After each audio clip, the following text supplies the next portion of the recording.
এগুলো যেহেতু মোটা সুতো, তো সুতোগুলো মোটা করার জন্যে আমি একসাথে 7 সুতো নিয়েছি,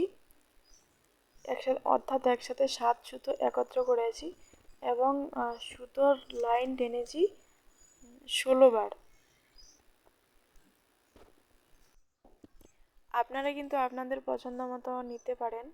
আপনারা সুতোটা কতটুকু মোটা করবেন সেটা আপনাদের উপরে নির্ভর করছে। আর সুতোর লাইন আপনারা 16 বারও টানতে পারেন বা 14 বারও টানতে পারেন, অর্থাৎ জোরভাবে সুতোটা টানতে হবে।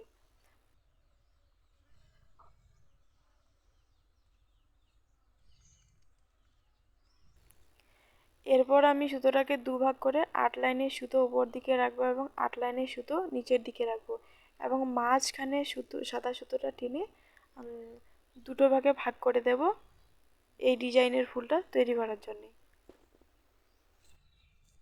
অর্থাৎ সাদা সুতোটা আমি উপর থেকে টেনে 8 লাইন আমি উপর দিকে রেখেছি এবং 8 লাইন নিচের দিকে রেখেছি।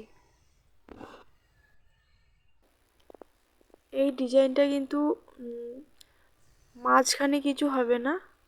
যা যা ফুলটা তুলতে হবে, প্রথম ফুলটা তোলার জন্যে মানে সামনে থেকেই কাজ করতে হবে, অর্থাৎ সুতোর দুই সাইডে শুরুতে হবে, মাঝখানে কোনো কাজ হবে না। মাঝখানে সে মাঝ বরাবর একই রকম হবে। এই যে দুই মানে প্রথম এক সাইডের এক পাশে আমি এক ঘরের সুতো নিলাম আর মাঝখানে ঠিকই রাখলাম, কিন্তু আবার অপর দিকে আরেক পাশেও আরেকটা লাইন নিয়ে নিলাম, কিন্তু মাঝখানে কিন্তু কোনো পরিবর্তন নেই। মাঝখানে সেমভাবে প্রথম সুতোটার মতোই রাখা হয়েছে। এভাবে পুরো ফুলটাতে কিন্তু মাঝখানে আর কোনো রকম কাজ হবে না। আগে আমি এক সাইডে কাজটা শেষ করে নিচ্ছি। তো এক সাইডে ঠিক এরকমই হবে, একটা লাইন পর পর এভাবে এক সাইডটা কমপ্লিট হবে।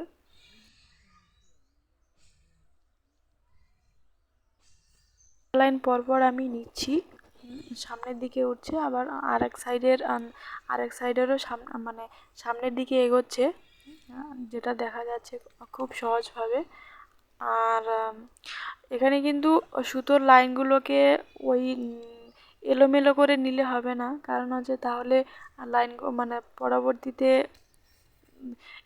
পরবর্তীতে আরেক সাইডটা তুলতে খুব কষ্ট হবে। তো যে লাইনগুলো যেভাবে আছে ঠিক সেইভাবেই রেখেছি, লাইনগুলো লাইনগুলো টেনে নিয়ে মানে ধরে নিয়েছি।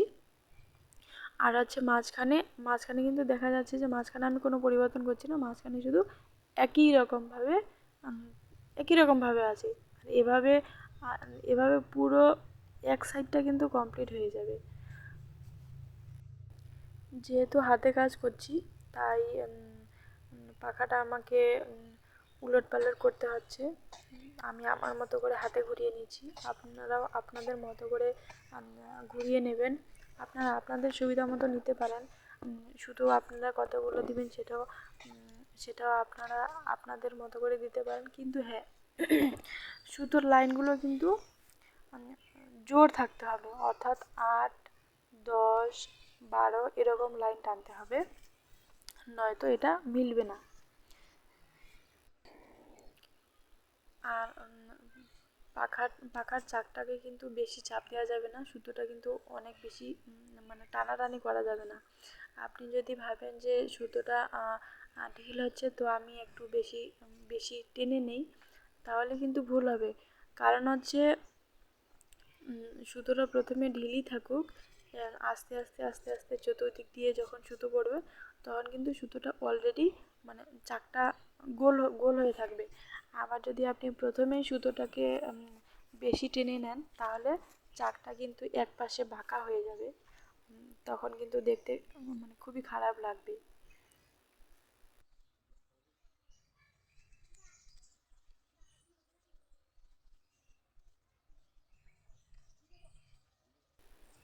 এক সাইড কিন্তু হয়ে গেল, এখন আমি আরেক সাইড টেনে নেব। আবার আমি মাঝখানে সুতোটা ধরে আবার আমি সেই মাঝখানে আবার আগের মতো করে ভাগ করে নেব। এবার যেই সাদা সুতোটা উপরের দিকে টেনেছিলাম সেটা নিচের দিকে থাকবে এবং যেটা নিচে ছিল সেটা উপরের দিকে থাকবে। ঠিক সেমভাবে উল্টো করে ভাগ করে নেব। কিন্তু যেই দুই পাশে যে লাইনগুলো আছে সেই লাইনগুলো কিন্তু সেমভাবে আমি ঠিক আগের মতো করে আমি কাজটা করে নেব। ওই দেখা যাচ্ছে যে যে লাইনটার সাথে যে লাইনটা আছে সেটাই নেব। এখানে একটা জিনিস খেয়াল করতে হবে যে আমি নিচ থেকে সুতোটা তুলে নিলাম, কিন্তু হচ্ছে সাদার সাথে যে লাইনটা আছে সাদা সেটা কিন্তু মানে একই রকম থাকছে।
প্রথম ফুলটা তৈরি হয়ে গেছে। এবার পরের ফুলটা তৈরি করার জন্য কাজটা কিন্তু এবার কিন্তু মাঝখান দিয়ে করতে হবে। এবার কিন্তু দু সাইড দিয়ে হবে না, এবার মাঝখান দিয়েই কাজটা করতে হবে। তো যে দুভাগ ছিল সেই দুভাগেই আমি সুতোটা টেনে নিলাম। তারপর প্রথম ফুলটার লাইনগুলো যেখান থেকে শেষ হয়েছে পরের ফুলটার ঠিক সেই মাঝখান থেকে মাঝখান থেকে কাজগুলো শুরু হবে।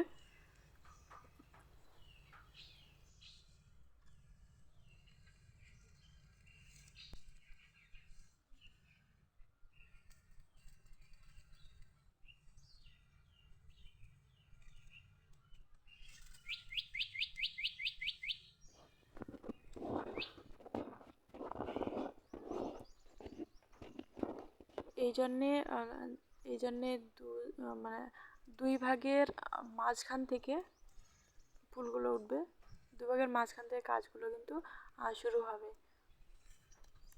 আর শেষ হবে কিন্তু দু সাইডে গিয়ে।